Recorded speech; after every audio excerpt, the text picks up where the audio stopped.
नमस्कार दोस्तों, स्वागत है आप सभी का हमारे इस YouTube चैनल पर। हरिद्वार मतलब भगवान को पाने का द्वार। यहाँ से हिमालय में 4 धाम तीर्थ बद्रीनारायण, केदारनाथ, गंगोत्री, यमुनोत्री, उत्तरकाशी जैसे तीर्थों में जाया जाता है। बद्रीनारायण से ही पांडवों ने स्वर्गारोहण किया था। हरिद्वार भारत के सबसे पवित्र तीर्थस्थलों में से एक है। यहाँ गंगा जी की कलकल शांत धारा मानव के हर विकार को शांत करने और एकाग्रता प्रदान करने में पूरी तरह से सफल है।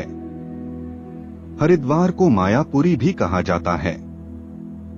इसकी परिधि के बारे में कहा जाता है कि यह शुक्लताल तक है। प्राचीन राजा श्वेत ने ब्रह्मा जी की तपस्या की और उनसे वरदान मांगा कि आप विष्णु और शंकर जी को इस क्षेत्र में बसाकर पृथ्वी को पावन बनाएं। इस क्षेत्र को ब्रह्मापुरी भी कहा जाता है। पांडवों ने यहाँ घने जंगल में शरण ली थी। हरिद्वार से थोड़ी दूर पर भीम नाम का स्थान है। इस स्थान को महाभारत के समय में पवित्र माना जाता था। सूर्यवंश के राजा सगर ने अश्वमेघ का यज्ञ किया और जब वह अंत में सोममें यज्ञ कर रहे थे तो इंद्र राजा ने यज्ञ घोड़ा ले लिया और इसे कपिल मुनि के आश्रम में बांध दिया। सगर के वंश में रहते हुए राजा भगीरथ ने गंगा जी की तपस्या की और गंगा जी का पृथ्वी पे अवतरण के लिए स्वीकार किया। जब सगर के पुत्र अंशुमा अपने 60,000 पूर्वजों के उद्धार के लिए यज्ञ के घोड़े को लेने के लिए कपिल मुनि के आश्रम में गए, वहां कपिल मुनि की सेवा की और यज्ञ के घोड़े के साथ लौटे तो कपिल मुनि ने उनसे अपने पूर्वजों के उद्धार के लिए स्वर्ग से गंगा जी को पृथ्वी पर लाने के लिए कहा। अपने घर आकर अंशुमा ने तपस्या की और राजा भगीरथ ने गंगा जी के पृथ्वी पर अवतरण के समय भगवान शंकर ने अपने सिर पर एक विशाल वेग धारण किया और एक बूंद के साथ पृथ्वी पर प्रवाह किया।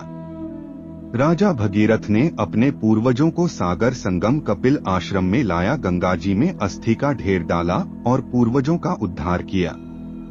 यह गंगा जी गंगोत्री से हरिद्वार, अलकनंदा, भागीरथी, मंदाकिनी आदि नदियों में बहती है।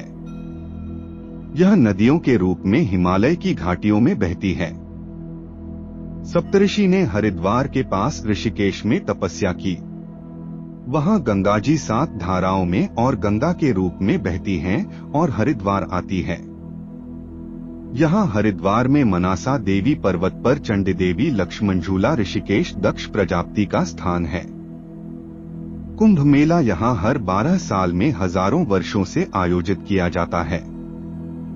पूरे भारत के साधु संत और लाखों लोग महीने में एक बार कुंभ मेले के दिन यहाँ आते हैं।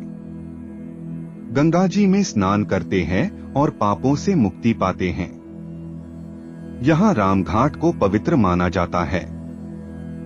आदिकाल में जब दक्ष प्रजापति ने हरिद्वार में यज्ञ किया तो उन्होंने यज्ञ में भगवान शंकर को आमंत्रित नहीं किया और सती पार्वती आईं और अपने पिता को यज्ञ में देखा और देखा कि उनके स्वामी के लिए कोई जगह नहीं है और वह बहुत क्रोधित हुई। अपमानजनक स्थिति यज्ञ में उन्होंने अपने शरीर को योग अग्नि के साथ छोड़ दिया। यह सुनकर वीरभद्र के नाम का एक शक्तिशाली रूप शिवजी ने अपना जटा खोलकर इसे उत्पन्न किया और इसे यज्ञ ध्वंस करने के लिए भेजा। यज्ञ को नष्ट करते हुए शिवाजी ने सती मां का शरीर लिया और कैलाश गए और शिवजी ने तांडव किया। भगवान विष्णु ने सुदर्शन चक्र से सती को 51 टुकड़ों में काट दिया। उनके अंग भारत के विभिन्न हिस्सों में गिरे और शक्ति पीठ के रूप में प्रसिद्ध हुए। सभी देवताओं ने भगवान शिवजी की स्तुति की और दक्ष प्रजापति से यज्ञ को पूरा करने का अनुरोध किया। शिवाजी प्रसन्न हुए और दक्ष प्रजापति को जीवन दान देकर यज्ञ पूरा किया गया। जिस स्थान पर दक्ष प्रजापति का यज्ञ था वह हरिद्वार से 1 किलोमीटर दूर कनखल क्षेत्र के भीतर आता है और गंगा जी की 2 धाराएं बहती है। ये सभी जगहें वहां देखने लायक हैं। हरिद्वार के नजदीक लक्ष्मण जी का मंदिर लक्ष्मण झूला है, जहां गंगा जी पर बना पुल अंग्रेजों द्वारा लोहे की बड़ी रस्सी से 850 फीट लंबा और 70 फीट ऊंचा बनाया गया है। लोग लक्ष्मण झूला देखने जाते हैं। हरिद्वार से बद्रीनाथ, केदारनाथ, यमुनोत्री जाया जाता है।